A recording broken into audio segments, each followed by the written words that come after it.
My mic decided to die, so I'm testing the audio now. It seems like it's working. All right. It's Hi, my name is Faye. This is the second time I'm recording this video today, so if I'm a bit frustrated, that's why. I'm also ill, so it's a bit hard to deal with at the moment.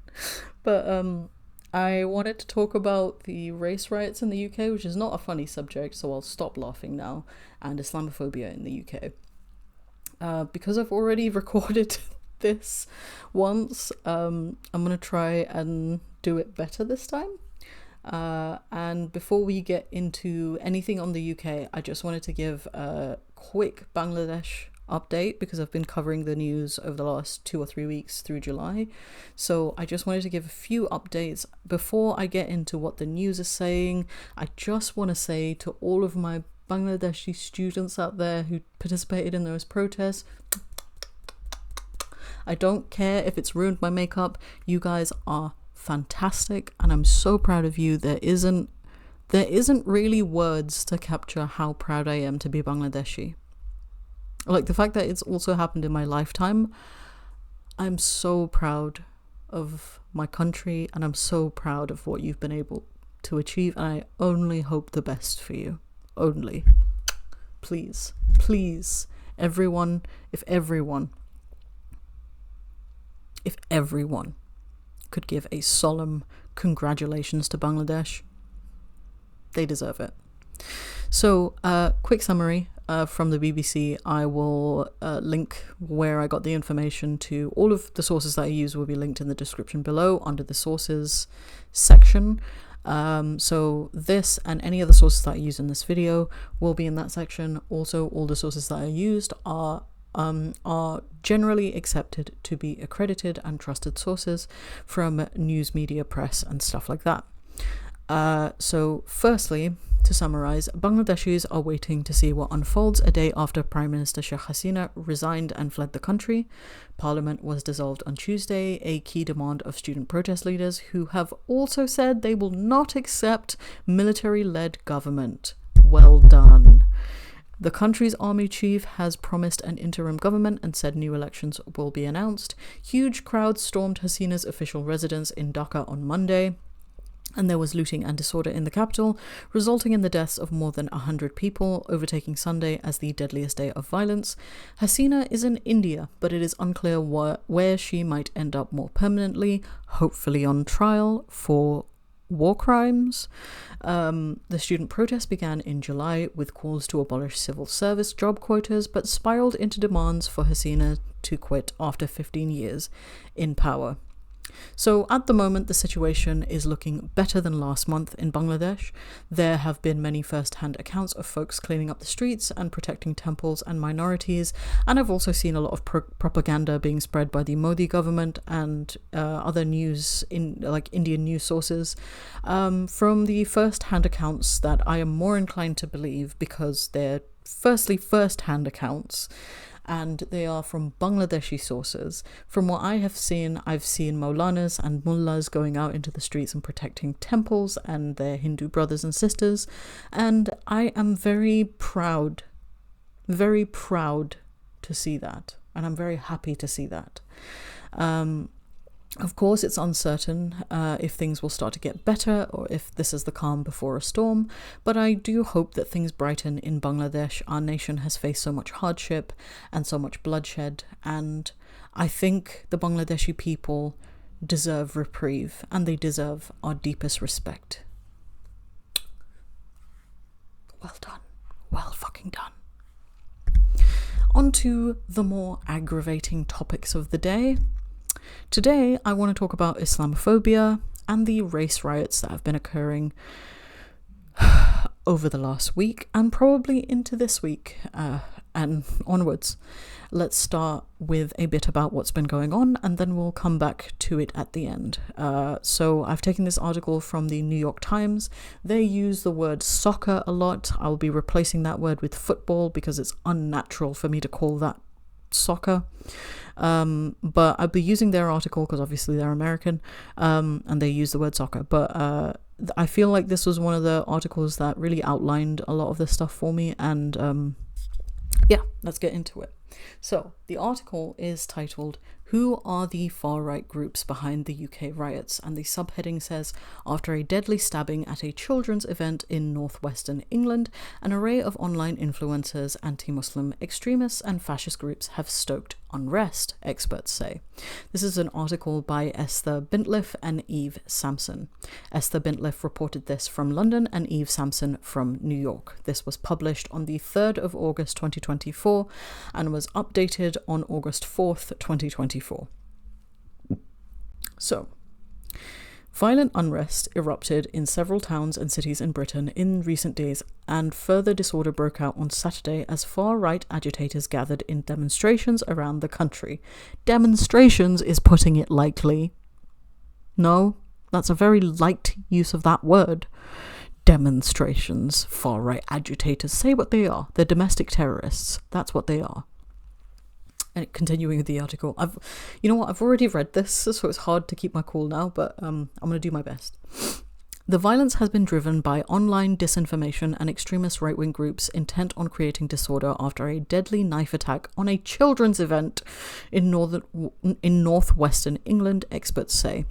A range of far-right factions and individuals, including neo-Nazis, violent football fans, and anti-Muslim campaigners, have promoted and taken part in the unrest, which has also been stoked by online influencers. Prime Minister Keir Starmer has vowed to deploy additional police officers to crack down on the disorder. "This is not a protest that has got out of hand," he said on Thursday. "It is a group of individuals who are absolutely bent on violence." Keir's, the domestic terrorists call him that. Thanks. Here's what we know about the unrest and some of those involved. Where have the riots taken place?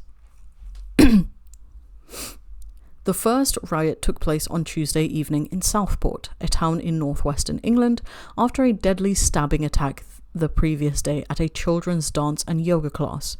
3 girls died of their injuries and 8 other children and 2 adults were wounded.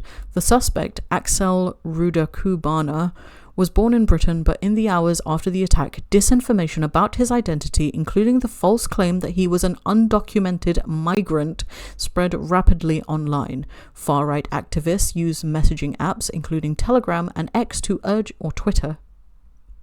Don't give it validity by calling it X, it's Twitter, to urge people to take to the streets. Over 200 people descended on Southport on Tuesday night, many travelling by train from elsewhere in Britain, the police said, which kind of proves that this was organised, even though it wasn't like formally organised on like a piece of paper between like a group chaired people. It was clearly organised because loads of people from other parts of Britain went to Southport to partake in this. Rioters attacked a mosque, wounded more than 50 police officers and set vehicles alight.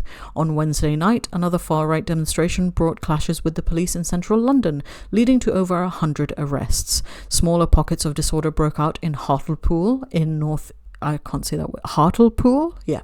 northeastern England, and in the city of Manchester, and in Aldershot, a town southeast of London. On Friday night, Northumbria Police said its officers had been subjected to serious violence as far-right demonstrators set fires and attacked officers in Sunderland, a city in the northeast. Saturday brought violent protests to cities including Hull, Leeds, Manchester, Nottingham and Stoke-on-Trent, as well as Belfast, Northern Ireland. In Liverpool, the police said more than 300 people have been involved in violent disorder on Saturday night, with businesses looted and 2 officers hospitalised. The chair of the National Police Chiefs Council, Gavin Stevens, told BBC Radio on Friday that extra officers would be on Britain's streets and that the police would use lessons learned from the 2011 London riots. "We will have surge capacity in our intelligence, in our briefing, and in the resources that are out in local communities," he said. The organisation has said that nearly 4,000 additional officers have been deployed to deter the violence. So that's a tidy, if a little shifty description of what's been going on in the last week. Let's pause from the reading of this article for the moment and get into the topic of today's video, Islamophobia. We will return to the article, but in a little bit, because I want to talk about this term, defining it, and why it is a valid term. Now, to put in some disclaimers, there was a time in my past, and in fact this channel's history, where I didn't feel that Islamophobia was an appropriate term to be widely used. I felt like it was too loaded, and it was just used as a gotcha for like preventing any criticism of Islam as a religion. I no longer believe that that's the case. I think that Islamophobia is a real thing, and I think that the word Islamophobia also is very apt for what it describes. And I'm going to try my level best to explain why I feel this way now as we go through all of this together.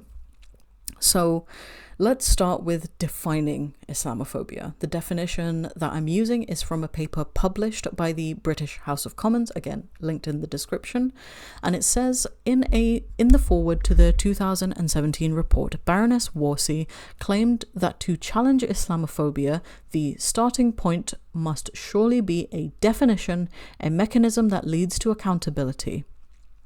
The report recommended that the government should adapt its updated definition of Islamophobia. The report provided both a short definition, Islamophobia is anti-Muslim racism, and a longer definition, Islamophobia is any distinction, exclusion, or restriction towards or preference against Muslims or those perceived to be Muslim that has the purpose or effect of nullifying or impairing the recognition, enjoyment, or exercise on an equal footing of human rights and fundamental freedoms in the political, economic, social, cultural, or any other field of public life. To summarize, Islamophobia is the negative perception of Muslims based on stereotypes or those perceived to be Muslim, and also an extremely negative perception of Islam as compared to other religions who have similar values and similar histories, like Christianity, for example. So, just to sort of bring you up to speed, I already know what the first argument is going to be because I've heard it a lot. And the first argument to this, to the definition, just the definition of Islamophobia, is that Islam is not a religion. Sorry, let me start again. Sorry, I forgot. Islam is not a race, it's a religion. Yeah, thank you for telling me that. Someone who was a practicing Muslim and someone who grew up as Muslim. Thank you for telling me that Islam is a religion and not a race. Thank you. You're stupid, firstly. Secondly, these are unnecessary semantics. Normal, everyday people don't need this spelling out for them, but since you want to lowball your own intelligence, let me spell it out for you. All right? You can't be discriminatory against people for the simple fact that they believe and practice a different faith to you. Does that make sense? Mafhum? You do not know how individual Muslims practice Islam, and you do not get to cast judgment on the kind that they might practice because of your own perception that you probably made up in your head, let's be real. Additionally, if you have an exceptionally negative opinion of Islam, disproportionate to how you view other religions with similar values and a similar history, like Christianity, yeah, motherfucker, you have a goddamn problem, and I don't know how to help you. I don't think anyone is able to help you.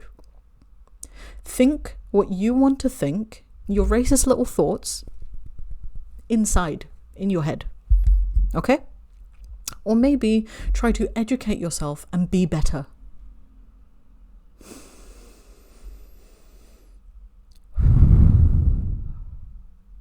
Islamophobia is discrimination against people who are Muslim or perceived to be Muslim.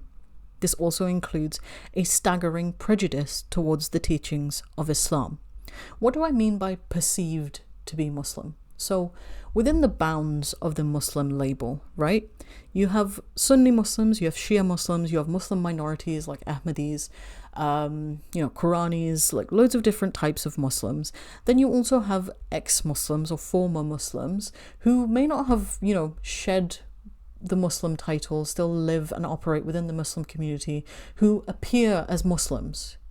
Like, when you see them, you think that they're Muslims. You also have apostates who still use their Muslim names, still fast during Ramadan, or, you know, at least culturally take part in iftars and suhoors. You have people who take the day off for Eid, for example. You have people who are Muslim, or like, you recognize them as Muslim because they behave in a Muslim way, whatever that might mean to you. I personally, I'm a murtad, all right? I'm an apostate. I left Islam. I understand wanting to leave Islam and wanting to criticize Islam and so on. I understand that in many parts of the world also, that people aren't allowed to openly criticize Islam, and that's a valid argument for those parts of the world. Islam is an idea, and all ideas deserve criticism. It's good for those ideas to be criticized. Additionally, several Islamic scholars, people who are heralded in Islam, have been imprisoned and punished under the guise of blasphemy laws because they had ideas about certain ideas within Islam. So it's the same old story. People fearing change and clinging to tradition. It's the same thing. But to return to the topic, I think this argument that Islam is not a race comes about because people go, oh, well, you can't choose your race. You can choose to be Muslim. Like, that's the main difference in all this, as if racism isn't still an integral part of Islamophobia. Yes, people can choose their faiths, unlike their race. They can't choose their race. People can choose their faiths, but people can't control how they're perceived. Perception is in the eye of the beholder, yes? You can't control how you are perceived, and if a racist far-right freak perceives you as a terrorist Muslim just because you have a beard and a turban, you have no fucking control over that, do you?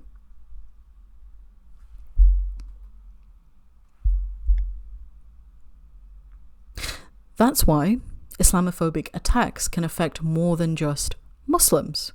It can affect anyone that's perceived to be Muslim. And you know how racist people are. They're racist. They're not going to ask you if you're Muslim or not before they hate crime you. They came out to hate crime somebody, and you fit the bill. There's a few papers that I would like to quote here, and please accept my apologies. My editor is on holiday, so I understand that this is a bit laborious just listening to me read stuff, but all of the stuff that I am quoting will be listed in the description below, and I've put UNCUT in the title of this video because it is uncut, it is unedited. Once this is edited, all those screenshots will be in there. My beautiful, wonderful, fantastic editor will put them in there, but if you wanted to have a look at these papers, they're really, really good. I would highly recommend that you read them in full when you have the time. But for now, I will be reading them directly off the paper from the excerpts that I've collected. And hopefully they shed some insight into what I'm trying to say. So this is from a paper called Encountering Misrecognition and Being Mistaken for Being Muslim. So in their abstract, in the first part of their paper, they've said this: our analysis points to a dynamic set of interconnected issues shaping young people's experiences of misrecognition across a range of mediatized, geopoliticized and educational spaces, geopolitical events and their representation in media, the homogenization of the South Asian community and the lack of visibility offered to non-Muslims, non-Muslim ethnic and religious minority groups all worked to construct our participants as Muslims. Young people demonstrated agency and creativity in handling and responding to these encounters, including using humor, clarifying their religious affiliation, social withdrawal, and ignoring the situation. Redressing misrecognition requires institutional change to ensure parity of participation in society. Another part of the article, in the paper, it's a sociological paper, I believe. This is another part of it.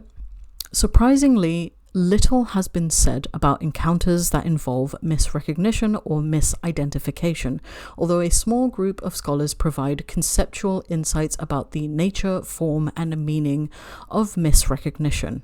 Most notably, Taylor in 1994 noted that in encountering misrecognition, a person or group of people can suffer real damage, real distortion, if the people or society mirror back to them a confining or demeaning or contemptible picture of themselves.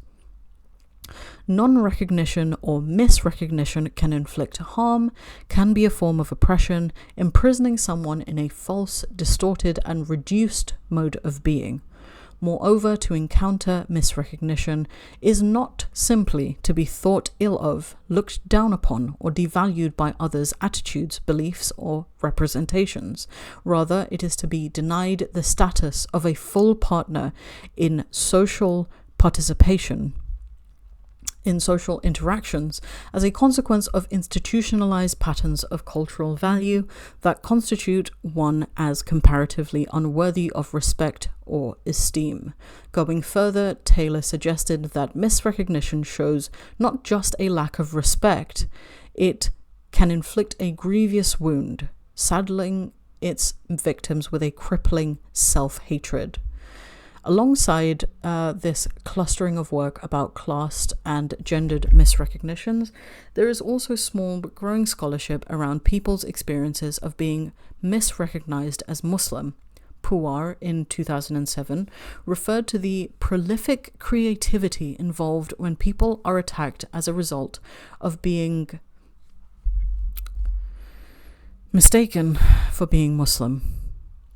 Puar writes in his 2007 paper, "Let us ponder for a moment this span of violence. Verbal harassment, being called Bin Laden or son of Bin Laden, Osama, especially on the phone, while driving, tailgating, hate mail, defecating and urinating on Sikh gurdwaras, Islamic mosques and Hindu temples, leading in some cases to arson, blocking the entrance of a Sikh temple in Sacramento with a tractor and truck, and jumping into the sacred holy water at the temple, throwing bricks, gasoline bombs, garbage, and other projectiles into the homes of Sikhs and Arabs, and slashing car tires, death threats and bomb threats, fatal shootings of taxi drivers, the majority of whom have been turbaned Sikhs, verbal and physical harassment of primary and secondary school children, as well as foreign students on college campuses, and attacks with baseball bats, paintball guns, lit cigarettes, and pig's blood." In a different article released by The Conversation titled "You Look All the Same, Non-Muslim Men Targeted in Islamophobic Hate Crime Because of Their Appearance," the report stated that the consequences of hate crime are widespread. While Muslims in Britain are increasingly subject to Islamophobia, some non-Muslims are also being targeted because they are perceived to be Muslim. In new research presented to the All-Party Parliamentary Group on British Muslims, we looked at the experiences of non-Muslim men who reported being the target of Islamophobic hate crime. We interviewed 20 non-Muslim men of different ages, race, and religion based in the UK. Our group included Sikhs, Christians, Hindus, and atheists. Although their experiences were all different, they believed that their skin color, their beard, or turban meant that they were perceived to be Muslim and targeted for it. We decided to only interview men in this study because we understand from our community work that men are more likely than women to be victims of Islamophobia due to a mistaken identity. Vinesh, a 32-year-old Indian British Hindu, told us, "People have been calling me names on Twitter like you're a 4-letter P word, cunt. I have also been threatened on Facebook like today is the day we get rid of the likes of you.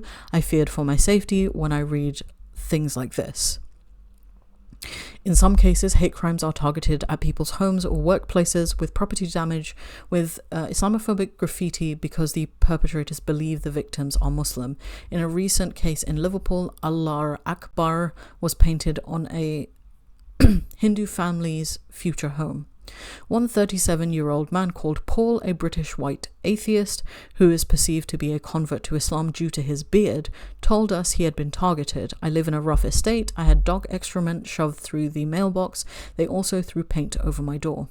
There are other articles that I will just read the titles of, and I'll link in the description below for you to read at your own leisure. Indian mistaken for Muslim attacked in US bar. Buddhist monk mistaken for Muslim attacked in US. We are accused of being ISIS terrorists, the experiences of non-Muslim men who suffer Islamophobia because they look Muslim. Just to clarify, Islamophobia isn't a thing because it also affects non-Muslims. It's a thing because it exists and it occurs and it happens to people. I've only used these examples because I know that there are very loud dissenters in the background who love the idea of free speech so long as it allows them to scream slurs and be racist, but will at the same time police the way that we use language to describe how we have been affected by what they have been saying. Shut up. Nobody cares. You're racist. Your opinion doesn't matter. You shouldn't be entitled to free speech, actually. That's my opinion. You shouldn't be able to just be racist to anyone because you fucking feel like it. Keep your perceptions to yourself. In here, as I said. In here. Or be better. Those are your two options. But let's jump back to the New York Times article and finish reading that article, actually, because we have some sections to cover now that we've covered Islamophobia as a topic. So, which groups are behind the unrest, the race riots? Several far-right groups have been at the riots or promoted them on social media. David Miles, a prominent member of Patriotic Alternative, a fascist group, shared photographs of himself in Southport, according to Hope Not Hate, a Britain-based advocacy group that researches extremist organizations. Other far-right agitators spread misinformation about the protest on social media, including British Movement, a neo-Nazi group.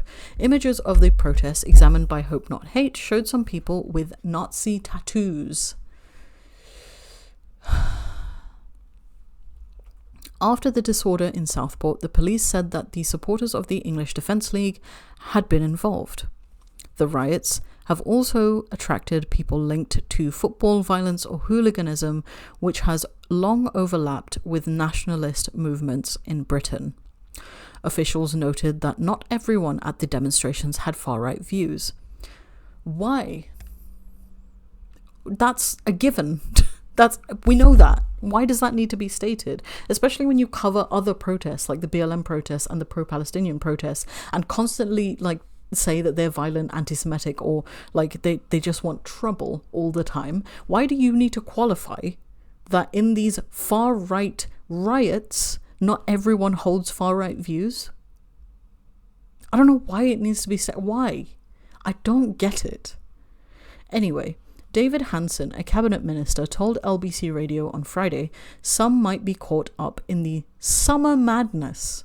Some might be people who've got genuine concerns. Yeah, I'm sure looting from fucking Lush, those guys definitely have genuine concerns.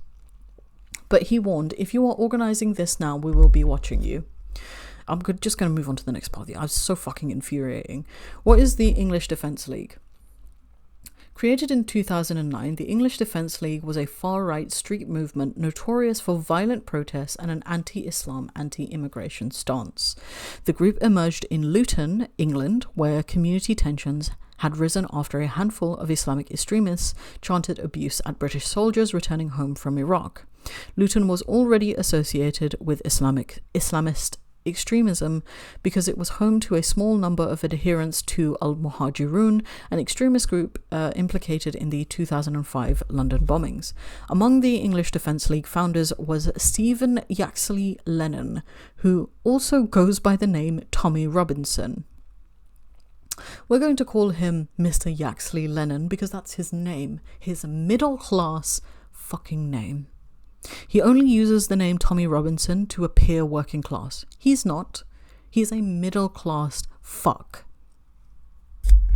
Born in Luton, he was at one time a member of the far-right British National Party, or BNP. He also had connections to football violence and was convicted of leading football fans in a brawl in Luton in 2010. In the group's early years, regional divisions carried out local demonstrations, including protests over planned mosques, and engaged in attacks like placing pig heads around Muslim sites. According to Matthew Feldman, a specialist on right-wing extremism, the group represented a new stage in far-right British politics because, unlike the National Front or the British National Party, it did not contest elections.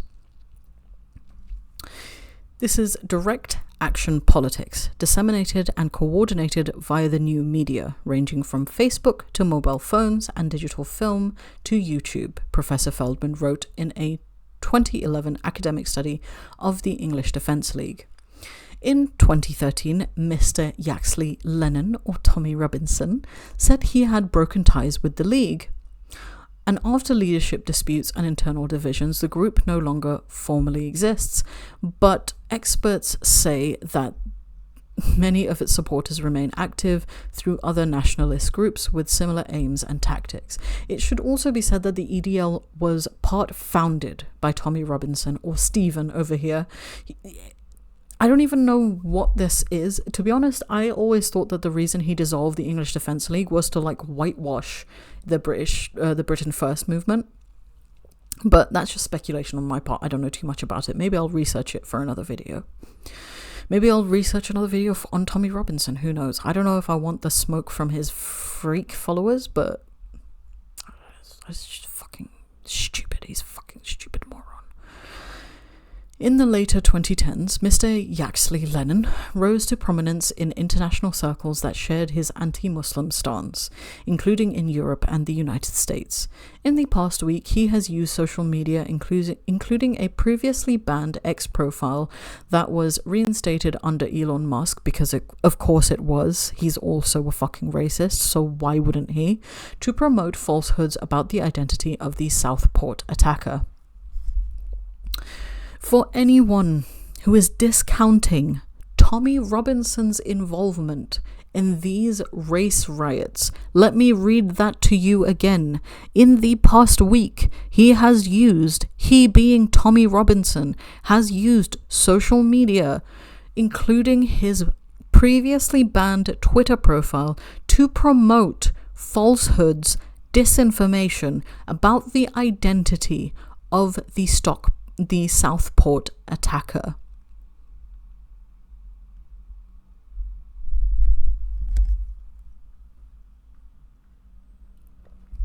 Nowadays, experts say that the English Defence League has evolved into a diffuse idea spread mainly online. Its Islamophobic and xenophobic stances has become an ideal that people self-radicalize themselves into, said Sundar Katwala, the director of British Future, a non-profit that researches public attitudes on immigration and identity. Why is this disorder so hard to quash? Let me throw out an idea before I read what the article has to say. Maybe it's so hard to quash because you won't just call them what they are, which are domestic fucking terrorists. Maybe that's why. That's just my opinion, though. Many far-right groups in Britain have deliberately moved away from formal hierarchies and leadership structures, experts say. Joe Mulhall, Hope Not Hate's director of research, called the movement post-organizational in a 2018 analysis. Social media and other technologies, he wrote, offer new ways for it to engage in activism outside the confines of traditional organizational structures. Violent street rallies, a core part of the English Defence League's rise, often serve as a recruiting tool for extremist groups, according to Paul Jackson, a University of Northampton professor who specializes in the history of radicalism and extremism. Social movements thrive on such demonstrations, he wrote in a 2011 paper. They are performances that can reinforce the perceived senses of injustice and being ignored by mainstream voices to followers. The police may also struggle to respond to mobs that can be conjured within hours through private messaging apps. According to Professor Feldman, police are still oftentimes thinking in 20th century terms that something like this might take a few days to set up, that they might ask for a permit for a march. The Southport riot, he said, was very nearly a flash demo. So there are a few final things that I would like to say. And those few final things are that the media, in my opinion, are covering these race riots, as I will call them, quite gingerly when you think about how they covered the BLM protests in 2020 or how they covered the pro-Palestinian protests in the last year. Both of those protests were largely peaceful. They weren't marked by violence, even though violence occurred within them. To a lesser degree than what we're seeing with these race riots.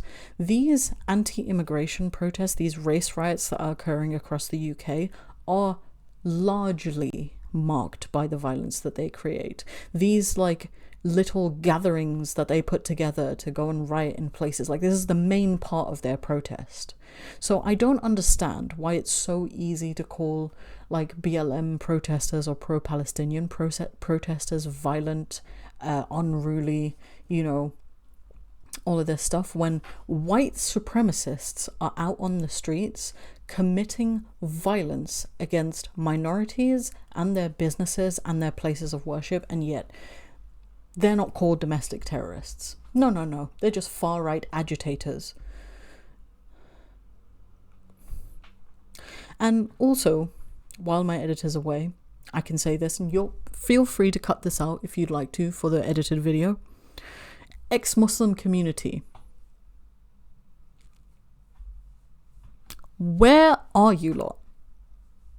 During the BLM protests, all you could talk about was the riots. All you could talk about was the unruliness. All you could talk about was black supremacy. That's all you could fucking talk about. Throughout these pro-Palestinian protests, all you could talk about was anti-Semitism and the rise of Islamic terrorism and the love and support Hamas get. And now, with race riots occurring in the UK, where are you? I know where you are, under the boot of the likes of Tommy Robinson, sucking the arse, like sucking the fart out of the arsehole of right-wing freaks. That's where you are. I'm so sick of it. Where the fuck are you? Why aren't you talking about this? This doesn't have anything to do. You know what? Like, during the BLM stuff, which is where I really just started dissociating myself with the ex-Muslim label, during the BLM stuff, I remember a common sentiment was that we don't want to talk about BLM because they don't talk about us. What have they done for us? Why aren't you talking about this? Why aren't you talking about riots that very much affect ex-Muslims, very much affect their families, ex-Muslim people, their families, closeted ex-Muslims, Muslim minorities, hijabis, non-hijabis. This affects them, and yet you're so reticent to talk about that. Why? Not only that, you have people like Apostate Prophet and Harris Sultan supporting the likes of Tommy Robinson. I watched Apostate Aladdin's live stream with Harris Sultan this morning. What a fucking shit show. What a fucking shit show. You should watch that, by the way. I'll link it in the description of this video. But to close out here, as I hope I've fully discussed these topics, today is the 7th of August, and there have been numerous alerts from the local council as well as local businesses, at least in my area, about the threat that riots pose to our local communities. So I just want to say that you should please stay safe, please stay vigilant, please don't be a hero. It's not worth talking to freaks, okay, that they're just going to hate crime you and go. And if you ask me, I don't know about you, I'm not going outside to be hate crimed. Thank you very much. Thank you for watching this video. I hope you have a great day and you stay safe. Thank you very much. I'll see you in the next one. Hopefully it's recorded this time.